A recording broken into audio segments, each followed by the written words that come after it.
Je vais commencer ma communication par un aveu. Lorsque j'ai visité la Syrie pour la première fois, en 1971, j'ai eu la chance de découvrir en même temps Mari, où le palais pressargonique venait d'être exhumé par André Parrot, et le site d'Ougarit, toujours fouillé alors par Claude Schaeffer. Et je dois dire que la visite d'Ougarit avait beaucoup plus impressionné le jeune bachelier que j'étais alors que celle de Mari. Rien à faire, la pierre l'emporte sur la brique crue.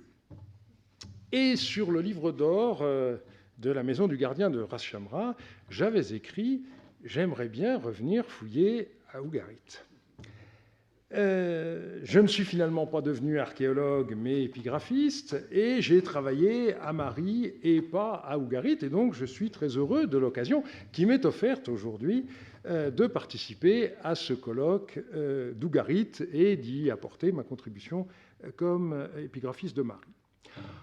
En raison de l'importance des bâtiments datant du bronze récent, l'époque du bronze moyen demeure très mal connue sur le site même de Ras Shamra et aucun texte de cette période n'a encore été découvert. Les données extérieures sont donc les bienvenues et les archives de Mari peuvent apporter une contribution intéressante, quoique limitée, à notre connaissance de l'Ougarit du XVIIIe siècle.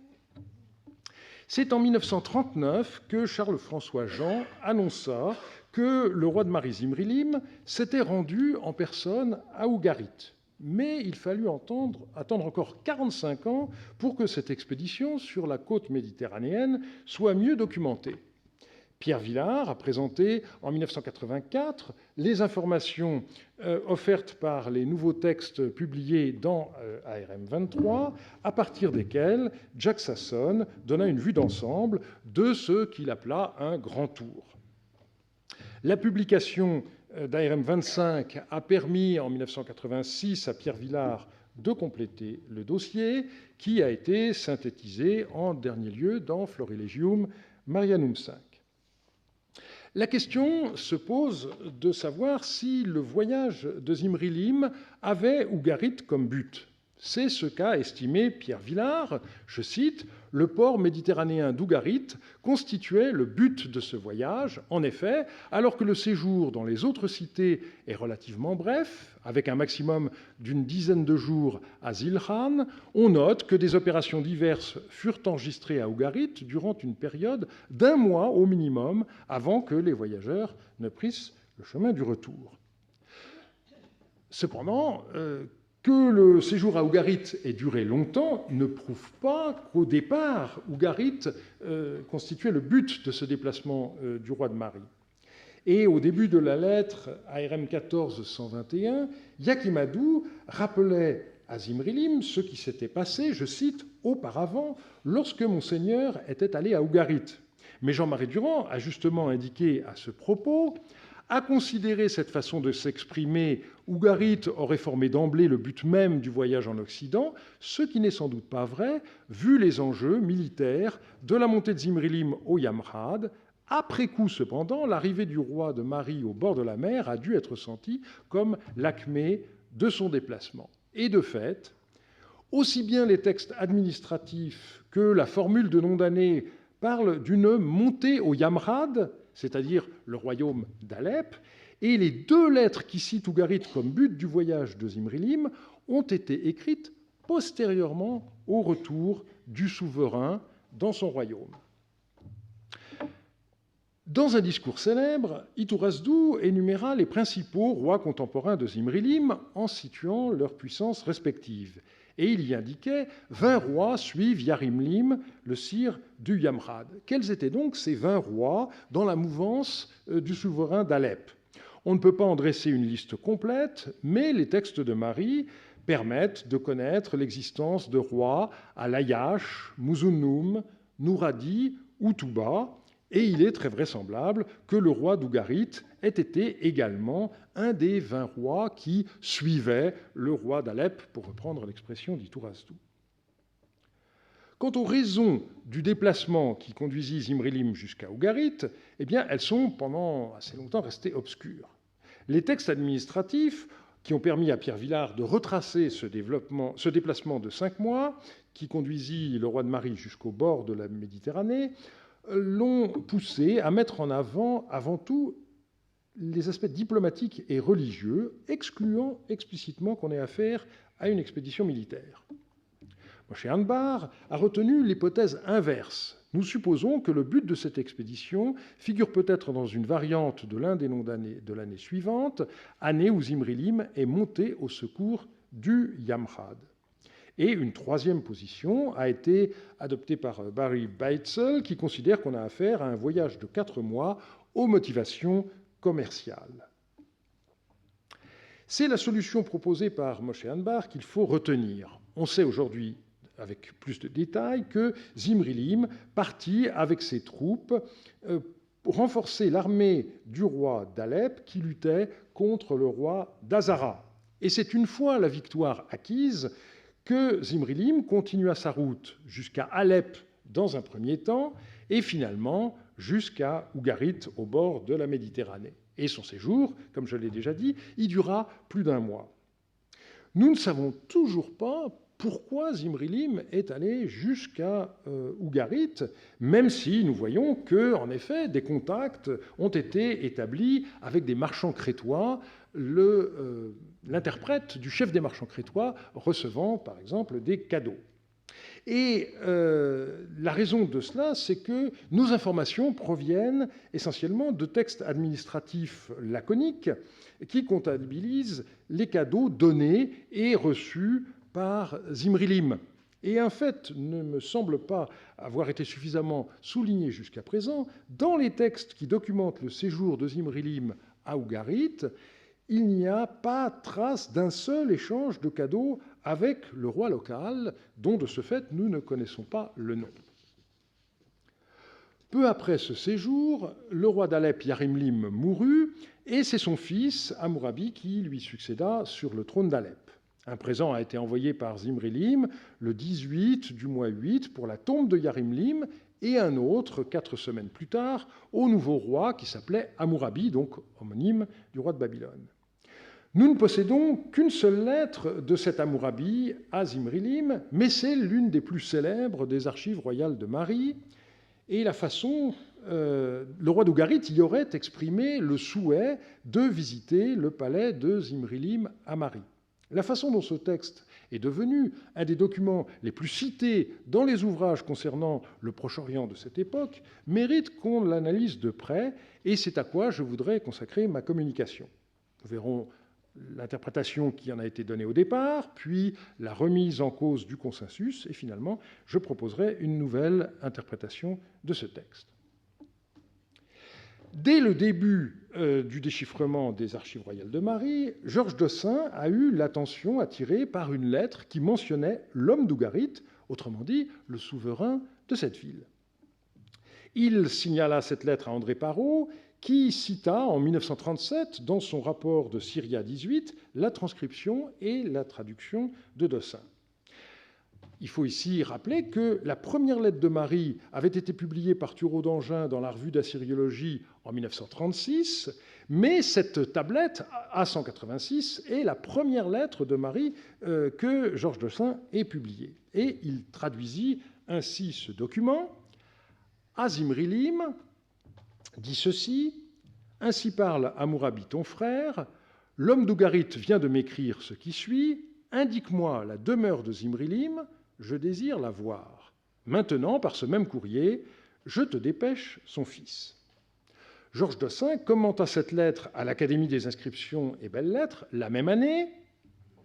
Ce court billet n'est pas seulement intéressant par le nom des correspondants royaux, Hammurapi et Zimrilim, il nous livre en même temps la plus ancienne mention de la ville d'Ougarit, devenue aujourd'hui célèbre par les découvertes de M. Claude Armand Scheffer. Il nous montre en même temps que sur les bords de la Méditerranée, on parlait avec admiration du vaste palais de Zimrilim que M. Parrot est occupé à remettre au jour, puisque l'homme d'Ougarit, très probablement le dynaste d'Ougarit, ainsi que le suggère M. René Dussault, a envoyé à Hammurapi son messager pour être renseigné sur l'emplacement exact du palais de Marie. Dossin donna également, dans une lettre du 16 septembre 1938, 16 septembre, il y a exactement 78 ans, à un jour près.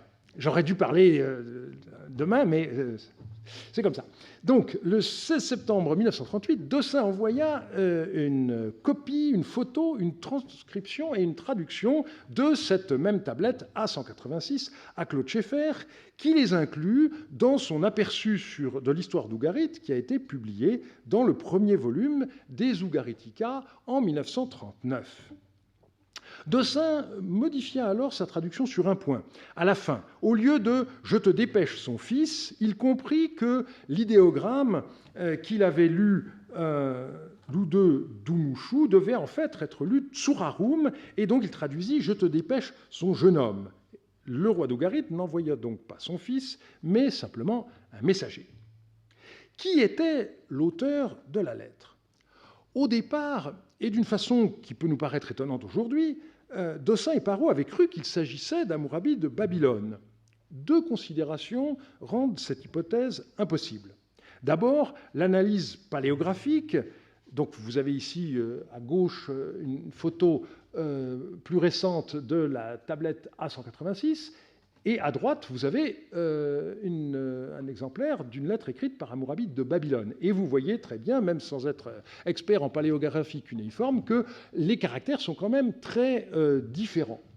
Eh bien, donc la comparaison montre que la lettre de gauche ne vient pas de Babylone. Et par ailleurs, on ne voit pas très bien pourquoi le roi d'Ougarit serait passé par l'intermédiaire du roi de Babylone pour entrer en contact avec le roi de Mari. Dans un deuxième temps, Dossin découvrit qu'un deuxième souverain de l'époque de Zimrilim s'appelait Hammurabi et il était roi de Kourda, d'où sa remarque, l'expéditeur de ce message pourrait être à la rigueur Hammurabi, roi de Kourda, et non le grand roi de Babylone du même nom. Et puis, Charles-François Jean découvrit qu'avait existé à la même époque un troisième Hammurabi qui était, lui, roi d'Alep. Et du coup, évidemment, c'est lui qu'il fallait identifier comme l'auteur de la lettre. Et c'est pour ça qu'en 1939, dans Ougaritica I, Dossin proposa que l'expéditeur soit identifié comme Hammurabi, le roi du Yamrad, donc roi d'Alep, le successeur de Yarimlim. À peine éditée par Dossin, cette lettre fut aussitôt exploitée par le fouilleur de Mari. Une de ces tablettes vient d'être lue par M. Georges Dossin, qui y a retrouvé non seulement la mention d'Ougarit, mais aussi la preuve que la renommée du palais de Mari s'étendait jusqu'à la côte méditerranéenne, au point que l'homme d'Ougarit, Ras Shamra, en écrivit à Hammurabi. On parlait tout à l'heure du besoin d'avoir des crédits pour continuer ses fouilles. Voilà un bon argument, en effet. Et Parrot concluait en 1958 son volume dédié à l'architecture du palais de Mari en ces termes : « Heureusement, si l'incendie et la destruction avaient mis à mal la demeure de Zimrilim, cette merveille du monde d'alors, tout n'avait pas été anéanti, et le passage fait clairement allusion à la lettre A186 que nous avons vue tout à l'heure. De son côté, Claude Schaeffer, s'interrogeant sur les origines du palais d'Ougarit qu'il avait dégagé au début des années 1950, prit cette lettre en compte. Même le palais de Mari est encore un palais purement mésopotamien. Sa belle organisation ne semble pas avoir inspiré les rois d'Ougarit, quoique l'un d'eux, nous le savons par un texte trouvé par M. Parrot et publié par M. Dossin, avait tenu à visiter la vaste demeure du roi de Mari. Et plus récemment, Jean-Claude Margueron a écrit « Il faut maintenant nous dégager de l'image laissée par les ruines pour retrouver le palais tel qu'il était, tel que ses habitants pouvaient le vivre au quotidien, tel que le voyait un visiteur, tel ambassadeur ou le fils du roi d'Ougarit, venu sur un ordre de son père pour l'admirer, ou pour évaluer sa puissance. » Et on voit ici le poids historiographique des premières éditions, puisque c'est la traduction de Dossin de 1937 et pas celle de 1939 qui est ici utilisée, d'où l'hypothèse du fils du roi d'Ougarit venu plus ou moins comme espion, et nous avons des cas d'espionnage avérés à cette époque en effet. Par ailleurs, il ne faut pas oublier que les lettres expriment souvent des désirs ou des projets dont nous ne savons absolument pas s'ils furent ensuite réalisés, et c'est le cas notamment pour cette lettre. Donc, ce consensus a été remis en cause. Reprenant la traduction de ce texte en 2000, dans le tome 18 de la collection Lapo, Jean-Marie Durand a pressenti qu'on ne pouvait maintenir une interprétation aussi sensationnelle de cette lettre, et il a écrit « Ce texte a été compris apparemment par ses découvreurs comme le désir du prince d'Ougarit de visiter Marie et son palais, ce qui est une compréhension sans doute forcée pour le document. Le roi d'Ougarit et celui de Marie s'étaient déjà vus au début de l'année 9' de Zimrilim, lorsque Zimrilim avait fait son grand voyage vers la Méditerranée aux côtés de son beau-père Yarimlim. Hammurabi d'Alep succéda à son père dans la seconde moitié de l'année 9' de Zimrilim. Il est plus vraisemblable que le roi d'Ougarit demande à son suzerain l'autorisation d'entrer en contact avec le roi de Marie. Alors, le dernier paragraphe s'explique sans doute par le fait que Jean-Marie Durand, au moment où il écrivait cela, éditait une lettre de Noursine qui disait ceci. Autre chose, le roi de Nouradi m'a écrit disant « Il faut que mon serviteur aille avec ton serviteur chez mon seigneur, c'est-à-dire Zimrilim. » Et j'ai dit « Sans l'aveu de mon seigneur, c'est-à-dire Hammurabi d'Alep, comment pourrais-je le faire passer ? Il faut que j'écrive à mon seigneur. Maintenant, j'ai écrit à mon seigneur et il est informé. » Alors, vous voyez ici un problème dans cette lettre, c'est la façon dont Monseigneur renvoie à deux rois différents. D'un côté, on a le roi d'Alep, et de l'autre côté, on a Zimrilim, et ce problème se retrouve dans d'autres lettres écrites par Noursine. Le passage en lui-même s'explique par les usages diplomatiques de l'époque. On est dans le cas d'une ambassade qu'on appelle etiktum, c'est-à-dire un groupe de messagers qui devait en l'occurrence traverser le royaume d'Alep, mais sans demander d'entrevue au roi local. Malgré tout, il fallait l'autorisation de ce roi pour pouvoir poursuivre la route jusqu'à Marie. Donc, le roi de Nouradi souhaitait que son messager se joigne à celui de Noursine pour aller jusqu'à Marie. On ne sait pas exactement où est le royaume de Nouradi, mais il était à l'ouest du Yamrad, et donc une ambassade ayant Marie pour but devait traverser le territoire du roi d'Alep, ce qui n'était possible qu'avec l'autorisation de celui-ci.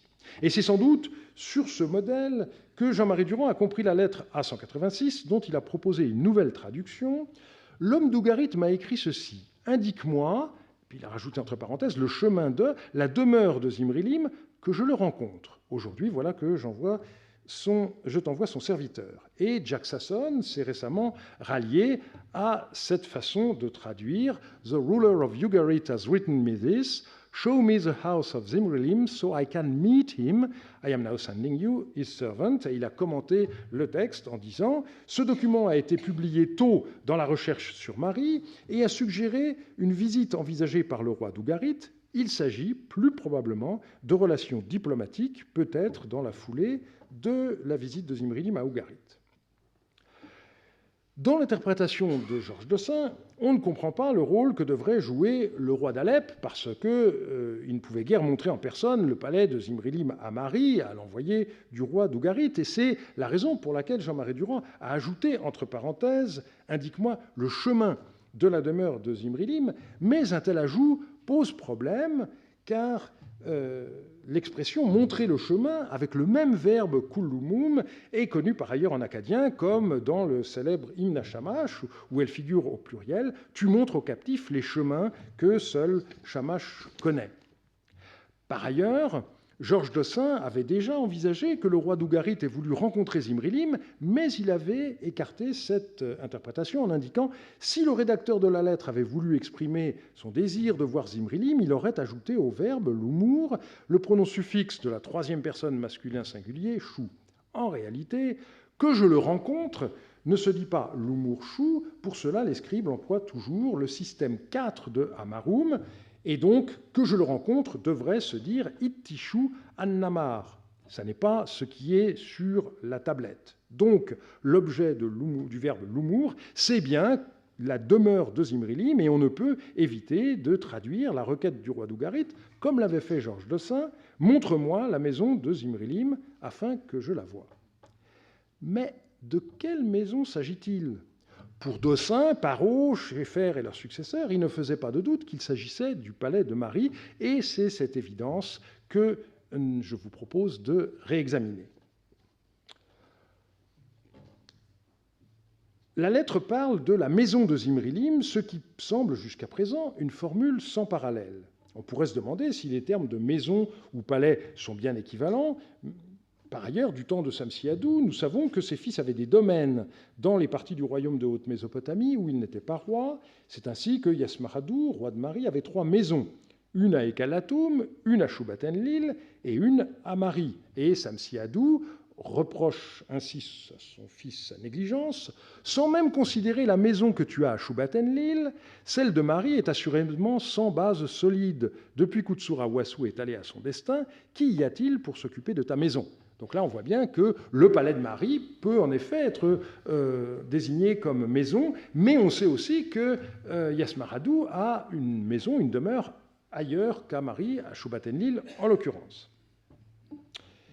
On doit aussi signaler que l'existence d'une résidence à l'étranger appartenant à Zimrilim est attestée dans le royaume d'Ilan-Soura. Une fille de Zimrilim qui s'appelle Kirou, qui était mariée au roi local, y fait une allusion dans une lettre à son père, en ces termes. Autre chose, présentement, ce sont 32 domestiques qui habitent la maison de Mari. À partir de maintenant, je me suis adonné à la réalisation de cette maison. Le jour où mon père se sera décidé à venir, qu'il m'écrive afin que je prenne mes dispositions.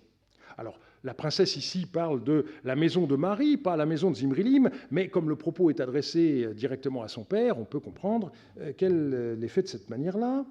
Par ailleurs, les palais sont le plus souvent désignés en référence à la ville où ils se trouvent, qu'il s'agisse des palais provinciaux, mais aussi pour le palais de la capitale. Dans la lettre où Samsi-Adou discute avec son fils de l'endroit où doit résider sa nouvelle épouse, il désigne la résidence de son fils comme le palais de Mari. On a parfois la personnalisation du palais, comme dans cette lettre de Naramtoum, où elle se plaint du peu de considération qu'on lui montre. Maintenant ici, les épouses secondaires du palais me disent en chœur, là-bas, dans le palais de ton père, on ne te connaît pas, on ne se soucie pas de toi.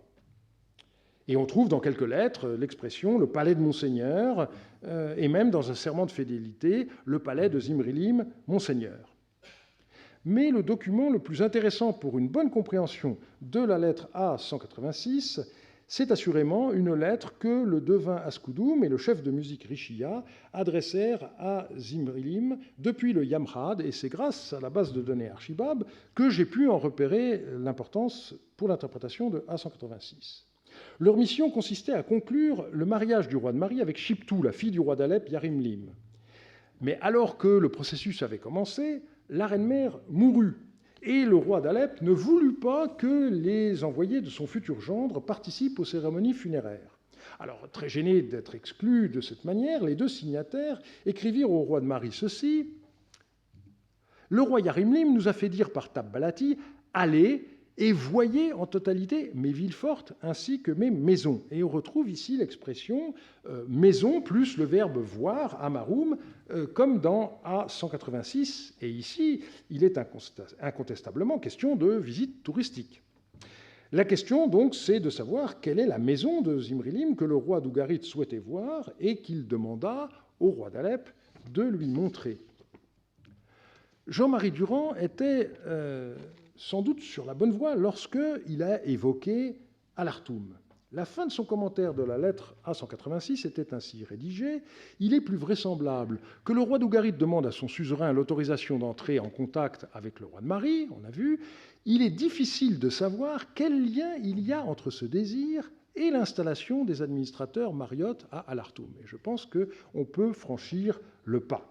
Alors on sait que la ville d'Alartoum et le territoire environnant ont été donnés à Zimrilim par le roi d'Alep Hammurapi, et comme l'a bien montré Jean-Marie Durand, il n'y a aucun doute sur le fait que Alartoum doit être identifié au site d'Al-Alar, c'est-à-dire le Tel Hatchana, à 20 km à l'est d'Antioche, Antakya, aujourd'hui en Turquie, dans la plaine de l'Amouk, au nord du coude formé par l'Oronte. Ce site a été fouillé par Léonard Woulet avant et après la Deuxième Guerre mondiale, et son exploration a repris il y a quelques années. Et la proposition de Jean-Marie Durand a été suivie notamment par Jacob Lauinger dans son livre récent sur le territoire du Yamrad. Au moment où Zimrilim entra en possession de cette ville, elle était en ruine, et les envoyés de Zimrilim devaient rebâtir la ville ainsi qu'un palais. Ils devront renforcer qui la ville, qui le palais, et pourront habiter ici. Une autre lettre montre Nur-Sin se plaindre du manque de main-d'œuvre pour rebâtir le palais. Si l'on n'exempte point à Al-Hartoum de ce service militaire, cette ville n'est en réalité pas donnée à mon seigneur, et je ne peux pas bâtir ou rebâtir le palais. L'Akkadien ne distingue pas les deux. Une fois l'édifice reconstruit, Nur-Sin demanda à Zimrilim l'envoi d'une femme pour s'en occuper. J'ai déjà écrit 1 et 2 fois à monseigneur relativement à l'envoi de Dame Chennirzi à Al-Hartoum. Il faut maintenant que monseigneur envoie Dame Chennirzi avec la fille de mon frère pour qu'elle s'occupe du palais. Et on sait qu'une autre femme a été envoyée pour s'occuper des enfants en résidence dans le palais, comme le montre une lettre de Darish Libour, jusqu'à ce que Dame Menna aille à Al-Hartoum. Les enfants qui s'y trouvaient n'étaient que 3. À présent, il y a des enfants supplémentaires. Va à Al-Hartoum et vis avec Dame Menna, ta sœur, assure alors l'éducation des enfants. Selon toute vraisemblance, ce que le roi d'Ougarit voulait voir, c'était donc le domaine de Zimrilim à Al-Hartoum. Et cela explique pourquoi il écrivit à Hammurabi d'Alep, car Al-Hartoum se trouvait dans le territoire du royaume du Yamhad, du royaume d'Alep. Mais étant donné que les rapports entre Hammurabi d'Alep et Zimrilim ont connu des hauts et des bas, eh bien le roi d'Ougarit, peut-être au courant de ces difficultés, bien que Al-Hartoum ait été la propriété de Zimrilim, n'a pas voulu rendre sur place sans prendre contact avec le roi d'Alep et en même temps n'a pas voulu y aller sans que Zimrilim ait donné son accord. Et comme on l'a déjà souligné, nous ignorons si, en définitive, une telle visite eut lieu. Comme souvent, le réexamen d'un document célèbre a abouti à une conclusion moins spectaculaire qu'on ne l'avait cru. Et en 1984, Jack Sasson avait écrit un article de vulgarisation dans lequel il avait mis en scène la visite du palais de Marie par l'envoyé du roi d'Ougarit de manière très plaisante dans ce qu'il avait lui-même appelé « fictional history », en précisant toutefois qu'il ne s'agissait pas à ses yeux de « historical fiction ». Eh bien, on peut voir aujourd'hui qu'il est malaisé de ne pas glisser d'une catégorie à une autre. Même un historien aussi fin et critique que Mogens Larsson s'est laissé contaminer par la lecture traditionnelle de cette lettre. Il écrivait tout récemment « Ce fut vraisemblablement en conséquence de ce voyage, c'est-à-dire celui de Zimrilim à Ougarit, que le souverain d'Ougarit exprima plus tard son souhait de visiter Marie afin de voir le grand palais dans lequel Zimrilim avait sa résidence royale, manifestement un bâtiment qui était admiré de très loin. La glose du document est remarquable. La lettre ne dit pas en effet qu'il s'agit de Marie, ni du grand palais de Zimrilim, et l'admiration universelle de ce bâtiment n'est qu'un mythe historiographique à oublier, puisqu'il repose sur ce seul témoignage dont on a pu voir qu'il ne concerne à peu près sûrement pas le palais de Marie. On doit aussi souligner que nous ne pouvons pas satisfaire notre curiosité relative à la maison de Zimrilim à Al-Alar, s'il s'agit bien d'elle dans la lettre A186 comme je l'ai proposé. En effet, le palais fouillé par Woolley au niveau 7 de Tel Hatshana semble postérieur de plusieurs décennies au règne de Zimrilim. Et un dernier mot pour conclure, on regrette évidemment que le roi d'Alep n'ait pas jugé bon de nommer dans sa lettre le roi d'Ougarit, dont l'identité reste inconnue jusqu'à ce jour. Et je vous remercie de votre attention.